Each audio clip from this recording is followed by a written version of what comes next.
أعوذ بالله من الشيطان الرجيم بسم الله الرحمن الرحيم وقالوا كونوا هودا أو نصارى تهتدوا قل بل ملة إبراهيم حنيفا وما كان من المشركين أدوغا مخوينا هاي يهودي سين ويو نترغا نصراني سين نخوينا لمجين فانجगे हायरदी हायो ओ मोहम्मद सल्लल्लाहु अलैहि वसल्लम नत्ते चलू अचुंब पामजबा इब्राहिम की धर्मदु मादी याउखिदबनी मुशरिक सिंह की मनुंगदा मतमदुदा मोगे ग्रुप खाइदो अंब सिंगदो नसरानी यहूदी कांगुना हायरिम अमा पायो वा ग्रुप अमा अदुगु लमजिंग ग्रुप अम पायो हायबने अदो अल्लाह ना पौखम पिरे मखोयदा हायोबा इब्राहिम की धर्म अचुंबदु चलू इब्राहिम की मिल्लत तु चलू होय इब्राहिम दी ओय के दे मुशरिक सिंह अदु जी ग्रुप खाइदो पसे मुशरिक के थाबुक अमने हायसे इशाराम फंगे ग्रुप खाइदो तो लैबसे इस्लाम ने ना डायरेक्ट चुमना लैगेदबदु शिरक की लमचत ने एखोय दसु हाय नाइदना ग्रुप अम पाइगदमिना तरदि लमांगना गने हायु ओ थाजब सिंह एखोय थाजरे अल्लाह दा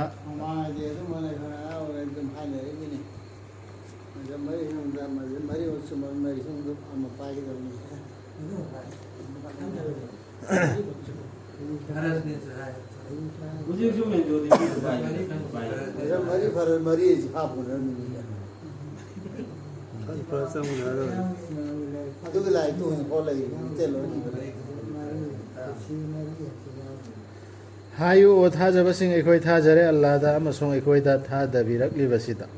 अमदि इब्राहिम दा इस्माइल दा इसहाक दा याकूब दा अमसों याकूब की मचा सिंह दा थादरखिबा अदुदा से एखोय मुसलमान खदिमकना सिगी ईमान से कलमा से ईमान की कलमा गुम्बनिदना चाहे से हायगदाबा थाजगदाबा इब्राहिम दा थारखिबा याकूब दा थारखे इस्माइल दा थारखिबा मखोय की मचा मसु सिंह दा थारखिबा लरिक तो वही सिंह दो अदर लोइन एखोय थाजय अल्लाह की जब माने हायदि अदर ईमान पुर एबे एखोय अदु कलमा दनि एखोय सॉरी कुतुबी और रुसुली आमंतु बिल्लाहि यावदु अदि वहाय अम हायदि अमसुं मूसा अमसुं ईसा दा पिरखिबा अदुदा अमदि नबी सिंह दा पिरखिबा अदुदा मखोय की रब्तगी एखोयना खेनबा थमदे मखोय कना अमतगी मनुंगदा अदुगा एखोयदी मंगोंदा हायदि अल्लाह दा चंगजरबा मुस्लिम सिंहनी एखोय एखोय मुस्लिम ने हायोबा यहूदी ने सोहायरोनु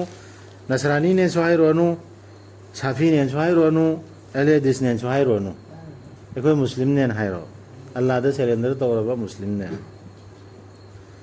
अदुना करिगुम्बा मखोयना थाजरबा मानना नखोयना थाजरिबा अदुदा अदु ओइरबदी मखोयदु लमजिंग फंगलबनी अदुबु मखोयना लैथोखरबदी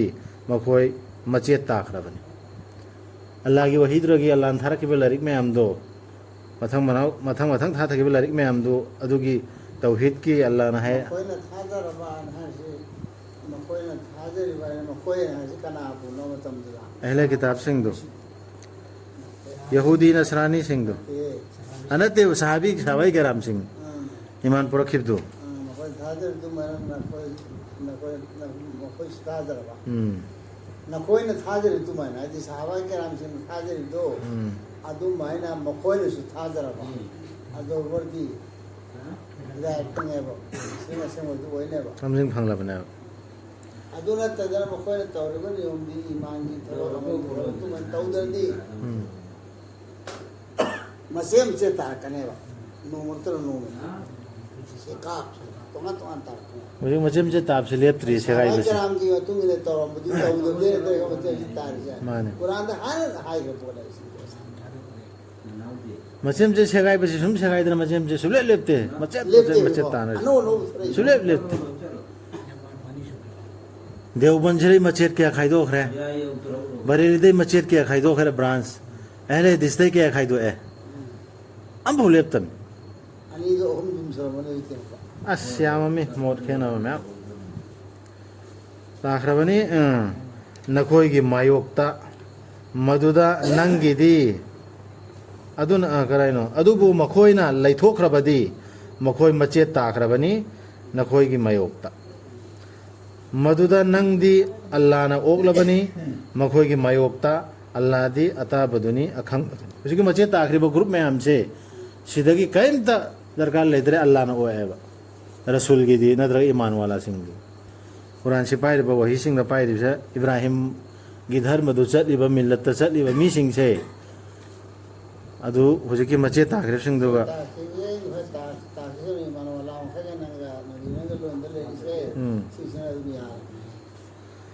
hayo law machu wallagi aduga kanana bu Allah dagi hena haibage machu sangbi bada ai di Allah tabula chabani sisu hayo Allah gi machu lawedi hoy iruga machu lawi an lai to siwga kayena baptis hai ga no aju khangro the baptist tar ba istan hagi aju iruga ga tawa lai bina mo hagi Allah gi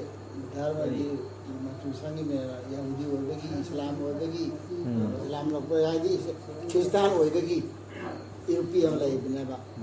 adu itu masu sanggi mo ha se dune ba adu masu sangba se adu ma sangga ga masu ala islam ke masu sangga da mate masu di kara de Allah na hai mo mo do to ra ga masu se o da ni hayo o Muhammad sallallahu alaihi wasallam nakoina ikoida marayet ibra Allah ge matangda Allah na ohenbiri bisida ikoigi surab aduga nakoigi surab ikoigina ikoina tawjaba thabak singduni aduga nakoigina nakoina tawjaba thabak singduni aikoidi mangonda haidi Allah da thamoi sengjaba singni nakoina tawduna nakoigina ikoina tawsin ikoigina adu kainta aduna tabida marayet libraba nakoina haidi Allah na haida ba pot rasul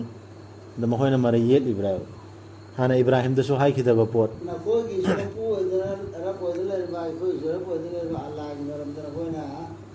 eli sim kai da ka gi na wa adu baram da Allah gi baram da Allah na hai bisu da ne ba ai ne hai shi ko na hai shi da ko ne er nga ne ke ayo bana nabi ne na na ko to ko na ko gi amal ro gi da ne ko ne ko gi amal na sai isa gi ro da ne na ko to ko na sai gi da ne ai ko di Kena Islam belai na hidu. Moina group khai doktana atopa mem et padu adu gini natraga nakoina hairibra Ibrahim Ismail Ishaq Yaqub amasung makhoi gi macha masu singdu Yahudi singni natraga Nasrani singni haina hayo nakoina hena khangbra natraga Allah na hena khangbra aduga kanana amuk hena chumdaba oiribage mana Allah dagi phangba sakhi losilliba mi adu dagi Allah na khangdaba natte na koina tawribadu yam phajaba Ismail di ma di matung na ho sal man sala ado Ibrahim ga Ishaq ko Yaqub ko dagi Yahudi na si Yahudi ni ne ko di Nasrani ne hai weramra ko ka to leramra ai leram di ai ne ba leram de se ko khangin ne ba ikoi jo jo rasul ge matung ili mena group mem lai tro muslim sing le leram ne ko kam khumata Allah ne khambra Allah leram de na ai antum alamu amillah ikoi marakta su mem group khai doktan lai redna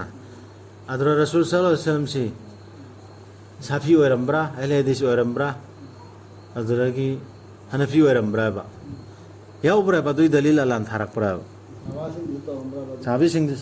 sabai karam du su adu group tu mohoi maming le rambra aduna oida bangang oida me oida bangang ba se tabi ye kana sahaba ga uno bomi sindu adu yukto adegi tabi sahaba ga uno ba kamu sindu ga uno ba kamu du ani om se hodle ram de pati Tuhan muslim itu तुम ले रहे हो Tuhan है तो कुछ ले रहे अदु ले रहे ना कोई हाई थी वो होती है कोई ना मसरानी और मेहर इब्राहिम जी होती है उम्र मसरानी ले रहे बरते हैं अल्लाह ने ले रहे देना है तो अल्लाह ले रहे देगा तो वो ले रहे मैं अल्लाह ने उम्र मधु जातीय मनी हौख्रबा मखोइना फंगनी मखोइना तानसिनजखिबदु अदुगा नखोइना फंगनी नखोइना तानसिनजबदु ꯅꯈꯣꯏꯗ ꯍꯨꯟꯗꯣꯛꯑꯅꯤ ꯍꯨꯟꯗꯣꯛꯑ ꯃꯇꯨꯡꯗ ꯊꯕꯛꯁꯤ ꯏꯁꯥꯒꯤ ꯑꯣꯏꯔꯛꯀꯗꯧꯕ ꯅꯠꯇ꯭ꯔꯥ ꯑꯗꯨ ꯃꯈꯣꯏꯅ ꯑꯣꯏꯔꯝꯕꯁꯨ ꯑꯣꯏꯗꯦ ꯑꯗꯨꯅ ꯃꯈꯣꯏꯅ ꯃꯈꯣꯏꯒꯤ ꯋꯥꯅꯤ ꯅꯈꯣꯏ ꯋꯥꯅꯤ ꯅꯈꯣꯏ ꯊꯕꯛ ꯇꯧꯑꯣ ꯅꯈꯣꯏꯗ ꯍꯪꯂꯣꯏ ꯃꯈꯣꯏꯅ ꯇꯧꯈꯤꯕꯗꯨꯒꯤ ꯃꯇꯥꯡꯗ ꯑꯩꯈꯣꯏꯗ ꯀꯩꯝꯇ ꯍꯪꯉꯔꯣꯏꯕ ꯁꯂꯐꯦ ꯁ꯭ꯋꯥꯂꯤꯍꯤꯟꯅ ꯇꯧꯈ꯭ꯔꯤꯕ ꯂꯝꯕꯤꯗꯨ ꯄꯥꯏꯗ꯭ꯔꯗꯤ ꯑꯩꯈꯣꯏ ꯒꯨꯝꯔꯥ ꯑꯣꯏꯔꯅꯦꯅ ꯍꯥꯏꯔꯦꯅꯦ ꯀꯅꯥꯒꯨꯝꯕ ꯑꯃꯅ ꯑꯗꯣ ꯑꯩꯅ ꯁꯣꯏꯅꯔꯝꯃꯣ ꯑꯩꯗꯤ ꯁꯂꯐꯦ ꯁ꯭ꯋꯥꯂꯤꯍꯤꯟꯒꯤ ꯃꯇꯨꯡꯗ ꯏꯜꯂꯤꯃꯦꯅ ꯆꯠꯂꯣꯅꯦ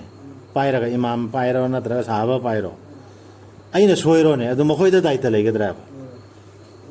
ꯀꯩꯗꯧꯕꯩꯅꯣꯕ ꯑꯩꯅ ꯄꯥꯏꯒꯗꯧꯔꯤꯁꯤ ꯀꯅꯥꯒꯨꯝꯕ ꯑꯃꯒꯤ ꯃꯈꯣꯏꯅ ꯁꯤꯟꯅꯔꯝꯃꯤꯕ ꯄꯣꯠꯁꯤ ꯄꯥꯏꯒꯗꯕꯅꯦ ꯄꯥꯏꯒꯗ ꯄꯣꯠꯇꯤ ꯑꯗꯨꯝ ꯏꯁꯥꯗ ꯂꯩꯔꯦ ꯄꯥꯏꯒꯗ ꯄꯣꯠꯇꯤ ꯁꯦꯜ ꯂꯩꯔꯦꯕ ꯃꯈꯣꯏꯗꯁꯨ ꯍꯪꯉꯔꯣꯏ ꯑꯩꯈꯣꯏ ꯃꯇꯥꯡꯗ ꯑꯩꯅ ꯁꯤ ꯆꯠꯂꯣ ꯍꯥꯏꯔꯝꯕꯅꯦꯅ ꯃꯈꯣꯏꯅ ꯄꯤꯔꯝꯃꯦꯕ ꯄꯣꯠꯁꯤ ꯔꯁꯨꯜꯅ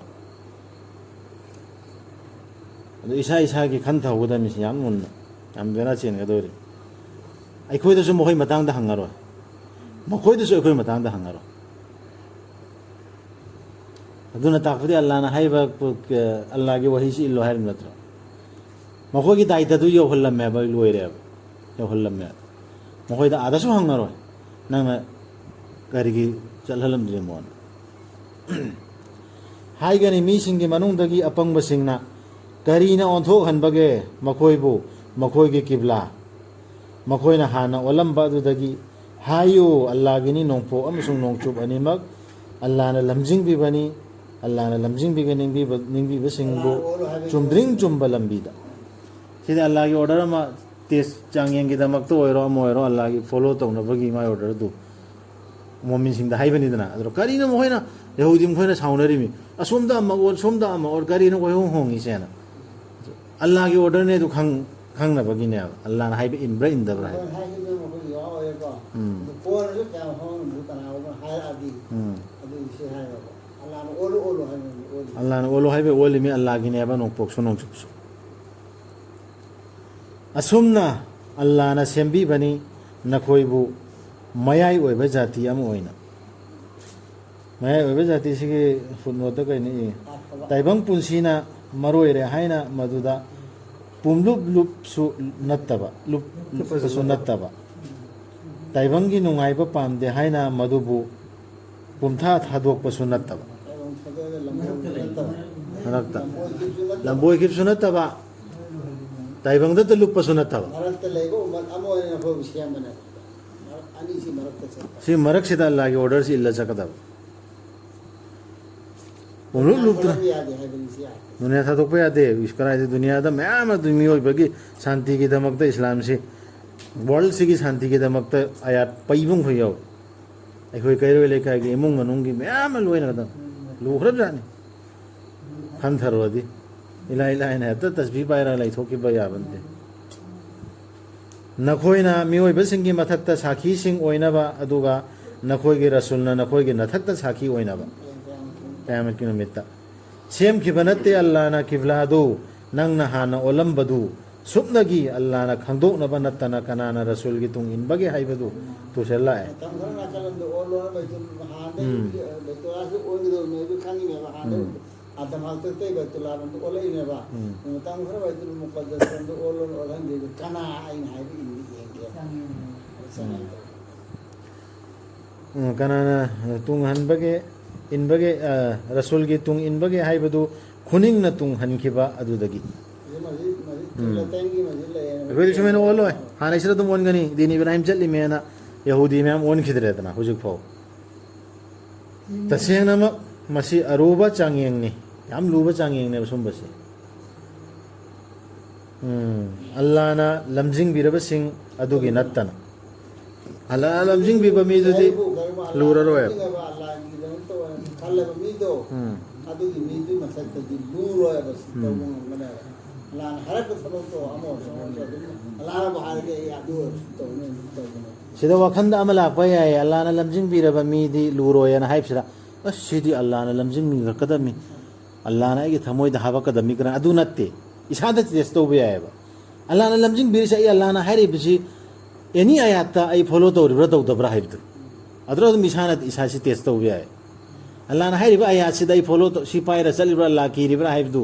ꯑꯗꯨꯗꯅꯦꯕ ꯑꯜꯂꯥꯍꯅ ꯍꯥꯞꯄꯛꯀꯗꯕꯅꯤ ꯂꯝꯖꯤꯡ ꯑꯜꯂꯥꯍ ꯍꯨꯀꯨꯝꯅꯤꯗ ꯑꯜꯂꯥꯍꯅ ꯇꯧꯍꯟꯕꯅꯤ ꯆꯠꯍꯜꯂꯨꯕꯅꯤ adu laiteaba ꯇꯔꯥꯗꯤ ꯑꯩꯒꯤ ꯄꯣꯠꯇꯅꯤ ꯂꯝꯖꯤꯡ Allah lamjing pir e silere su ꯂꯝꯖꯤꯡ ꯄꯤꯔꯛꯀꯅꯤ ꯑꯩꯈꯣꯏ ꯊꯕꯛ ꯇꯧꯔꯣꯅ ꯍꯥꯏꯕ ꯅꯠꯇꯦꯕ natte ꯊꯕꯛꯇꯤ ꯚꯔꯁꯥꯏ heda poplo na habakadam natte Allah lamjing du silere ꯊꯕꯛ ꯇꯧꯔꯒ ꯂꯝꯖꯤꯡ ꯊꯕꯛ ꯇꯧꯗꯕꯅꯤ ꯀꯅꯥ ꯂꯝꯖꯤꯡꯂꯣ ꯑꯜꯂꯥꯍꯅ ꯂꯝꯖꯤꯡꯂꯣ ꯂꯝꯖꯤꯡ ꯄꯥꯝꯕ ꯃꯤꯗꯨꯇ ꯂꯝꯖꯤꯡꯗꯧꯔꯁꯤ mane ꯂꯝꯖꯤꯡ ꯄꯥꯝꯗꯕ ꯂꯝꯖꯤꯡꯉꯣꯏ aduni hamda sura bakra gi ayat sing da ayaw khurdubo sigi larik ayat larik si lamjing ni muttaqin singi Allah bu kina chatpa mi sing dugi adu kira matung da sigi larik se paraga si chalane na haiba mi du lamjing phangedna Allah ma lamjing bi rabi sing adu gi natana Allah na kaido nung da su manghan biroi na khoi gi thajabadu han na son khiba namaz du han na ikhoina namasi ona na solure kibla ona na Allah na harapu on thore namasi ona na solure ei namaz gi mong mata oiro amoiro alhamdu son ga da mong am la lu re khang podi chum tho e adu han ei du han son khim gu na kari namaz na kam tora ba han ei du hisab lo roi iman dalone son film malin kaya adu hisab lo adu phangani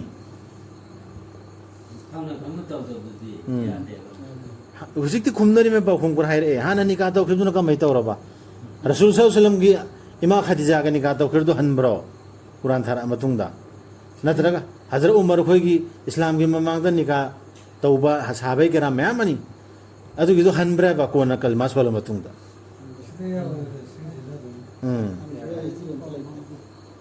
hoina adu sum khudam moina bi bwani haine mi sing je pangbadagi kanana nika son khimno kanana poloi be lep khimno namaz kar maina hana solami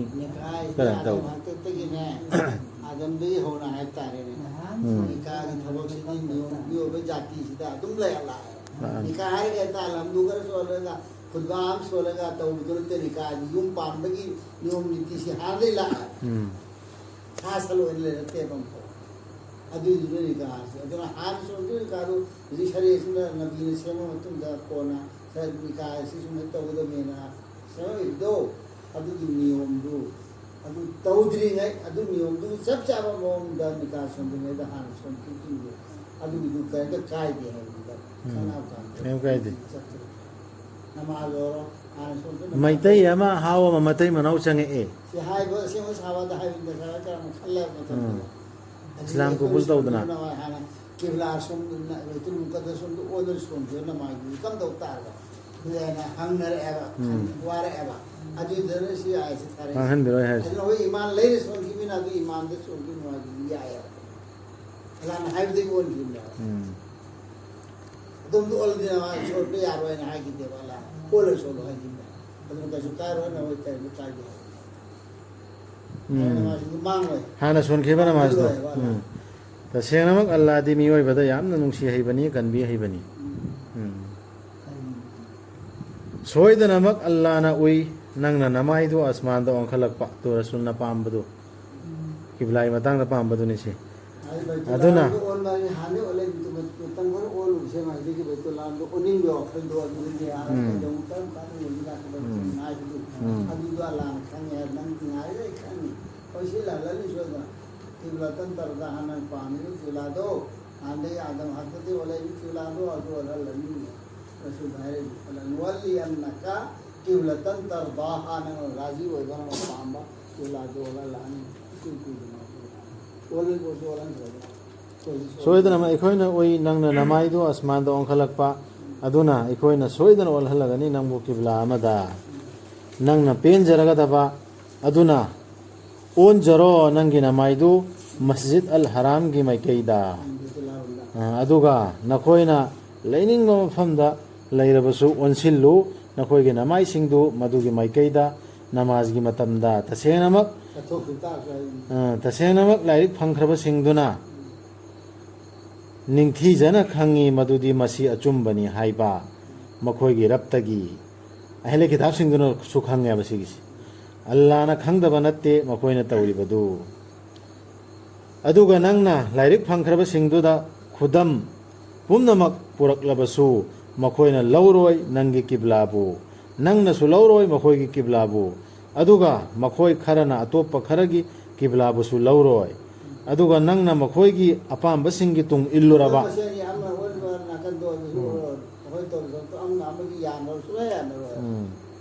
ꯑꯗꯨꯒ ꯅꯪꯅ ꯃꯈꯣꯏꯒꯤ ꯑꯄꯥꯝꯕꯁꯤꯡꯒꯤ ꯇꯨꯡ ꯏꯜꯂꯨꯔꯕ ꯃꯈꯣꯏ ꯀꯤꯕ꯭ꯂꯥ ꯅꯪꯉꯣꯟꯗ ꯕꯦꯖ ꯇꯧꯔꯒ ꯍꯥꯏꯕ ꯋꯥꯅꯦꯕ ꯑꯜꯂꯥꯍꯅ ꯄꯩꯁꯥ ꯂꯧꯈꯤꯕꯅ ꯀꯤꯕ꯭ꯂꯥ ꯑꯀꯔꯝꯗ ꯑꯣꯏꯔꯣ ꯍꯥꯏꯈꯤꯕꯅꯤ ꯀꯤꯕ꯭ꯂꯥꯔꯣꯝꯗ ꯕꯦꯖ ꯇꯧꯔꯒ ꯃꯈꯣꯏꯅ ꯑꯦꯇ꯭ꯔꯥꯏ ꯇꯧꯈꯤꯕꯒꯤ ꯋꯥꯅꯤ ꯍꯥꯟꯅ ꯇꯧꯕ ꯀꯜꯂꯛꯄꯗꯒꯤ ꯃꯥꯂꯣꯝ ꯇꯧꯕꯗꯩꯅꯤꯗ ꯀꯤꯕ꯭ꯂꯥꯒꯤ ꯋꯥ ꯅꯠꯇꯦꯕ ꯑꯁꯦꯡꯕꯗꯤ ꯃꯈꯣꯏ ꯃꯁꯦꯟꯁꯨ ꯑꯃꯒ ꯑꯃꯨꯛ ꯀꯤꯕ꯭ꯂꯥ ꯇꯤꯟꯅꯗꯦ ꯇꯤꯟꯅꯗꯦ ꯀꯜꯂꯛꯄꯗꯩꯅꯤ ꯑꯗꯨꯒ ꯅꯪꯅ ꯃꯈꯣꯏꯒꯤ ꯑꯄꯥꯝꯕꯁꯤꯡꯒꯤ ꯀꯤꯕ꯭ꯂꯥ ꯇꯨꯡ ꯍꯥꯏꯗꯤ ꯑꯣꯟꯐꯝꯗꯨꯇꯒꯤ ꯋꯥ ꯅꯠꯇꯦ ꯊꯕꯛ ꯈꯨꯗꯤꯡꯃꯛ ꯇꯤꯟꯅꯗꯦ ꯇꯨꯡ ꯏꯜꯂꯨꯔꯕ ꯄꯥꯔꯇꯤ ꯅꯥꯏꯁꯤꯡꯗꯨ ꯅꯪꯉꯣꯟꯗ ꯒ꯭ꯌꯥꯟꯗꯨ ꯂꯥꯛꯂꯕ ꯃꯇꯨꯡꯗ ꯇꯁꯦꯡꯅꯃꯛ ꯅꯪ ꯃꯇꯝꯗꯨꯗ ꯆꯟꯈꯤꯒꯅꯤ ꯑꯔꯥꯟꯕ ꯇꯧꯕꯁꯤꯡꯒꯤ ꯃꯅꯨꯡꯗ ꯃꯈꯣꯏꯅ ꯍꯥꯏꯔꯤꯕꯗꯨ ꯌꯍꯨꯗꯤꯁꯤꯡ ꯏꯁꯥꯏꯁꯤꯡꯗꯨꯅ ꯍꯥꯏꯔꯤꯗꯨ ꯑꯩꯈꯣꯏ ꯄꯨꯂꯤꯁ ꯁꯤꯅ ꯀꯔꯝꯗ ꯑꯣꯟꯁꯤ ꯍꯥꯏꯔꯛꯑꯁꯨ ꯑꯃꯨꯛ ꯑꯜꯂꯥꯍꯒꯤ ꯋꯥꯍꯤꯁꯤ ꯂꯥꯛꯑ ꯃꯇꯨꯡꯗ ꯍꯥꯏꯔꯤ ꯃꯈꯩꯗꯣ ꯑꯗꯨꯒꯤ ꯃꯇꯨꯡ ꯏꯟꯅ ꯅꯪ ꯆꯠꯂꯨꯔꯕ ꯑꯗꯨ ꯑꯣꯏꯔꯗꯤ ꯁꯨꯡꯁꯣꯏ ꯁꯣꯏꯔꯦ ꯅꯪꯁꯤ ꯌꯥꯂꯤꯝ ꯑꯔꯥꯟꯕ ꯇꯧꯕꯁꯤꯡꯒꯤ ꯃꯅꯨꯡꯗ ꯅꯕꯤꯗꯅꯤ ꯃꯇꯝꯗꯨꯗ ꯍꯥꯏꯔꯤꯕꯗꯤ ꯍꯧꯖꯤꯛꯁꯨ ꯑꯩꯈꯣꯏꯗꯁꯨ ꯑꯩꯈꯣꯏꯅ ꯑꯌꯥꯠꯁꯤ ꯑꯃ ꯈꯪꯉ ꯃꯇꯨꯡꯗꯁꯨ ꯑꯩꯈꯣꯏꯒꯤ ꯆꯠꯅꯕꯤ ꯃꯇꯨꯡ ꯏꯟꯅ ꯑꯍꯂ ꯈꯤꯇꯥꯕꯁꯤꯡꯒꯤ ꯒ꯭ꯔꯨꯞꯁꯤꯡꯒꯤ ꯃꯇꯨꯡ ꯏꯟꯅꯅꯦ ꯑꯦꯅꯤ ꯑꯜꯂꯥꯍꯒꯤ ꯑꯣꯔꯗꯔ ꯑꯃ ꯅꯥꯟꯊꯣꯛꯎꯔꯣꯅꯦ ꯑꯗꯨ ꯑꯩꯈꯣꯏꯁꯨ ꯑꯗꯨꯒꯤ ꯃꯔꯛꯇ ꯆꯟꯒꯅꯦ ꯑꯜꯂꯥꯍꯒꯤ ꯑꯣꯔꯗꯔ ꯑꯀꯟ ꯑꯀꯟꯕ ꯌꯥꯎꯔꯤ ꯑꯩꯈꯣꯏꯅ ꯂꯥꯏꯔꯤꯛ ꯄꯤꯈꯤꯕꯁꯤꯡꯗꯨꯅ ꯃꯥꯕꯨ ꯔꯁꯨꯜꯕꯨ ꯃꯁꯛ ꯈꯪꯉꯤ ꯃꯈꯣꯏꯅ ꯃꯈꯣꯏꯒꯤ ꯃꯆꯥꯅꯤꯄꯥꯁꯤꯡꯕꯨ ꯃꯁꯛ ꯈꯪꯕꯒꯨꯝꯅ ꯑꯗꯨꯕꯨ ꯇꯁꯦꯡꯅꯃꯛ ꯃꯈꯣꯏꯒꯤ ꯃꯅꯨꯡꯗꯒꯤ ꯀꯥꯡꯕꯨ ꯑꯃꯅ ꯂꯣꯠꯁꯤꯟꯕꯅꯤ ꯑꯆꯨꯝꯕꯗꯨꯕꯨ ꯃꯈꯣꯏꯅ ꯈꯪꯅ ꯈꯪꯅ ꯑꯆꯨꯝꯕꯗꯨ ꯅꯪꯒꯤ ꯔꯕꯇꯒꯤꯅꯤ ꯑꯗꯨꯅ ꯀꯩꯗꯧꯅꯨꯡꯗꯁꯨ ꯅꯪ ꯌꯥꯔꯨꯒꯅꯨ ꯅꯤꯡꯖꯤꯡ ꯃꯥꯡꯖꯤꯡꯅꯕꯁꯤꯡꯒꯤ ꯃꯅꯨꯡꯗ ꯌꯥꯎꯔꯨꯒꯅꯨ ꯅꯤꯡꯖꯤꯡ ꯃꯥꯡꯖꯤꯡꯕꯁꯤꯡꯒꯤ ꯃꯅꯨꯡꯗ ꯌꯥꯔꯦ ꯁꯤꯗ ꯁꯗꯀꯜꯂꯥꯍꯨꯜ ꯑꯖꯤꯝ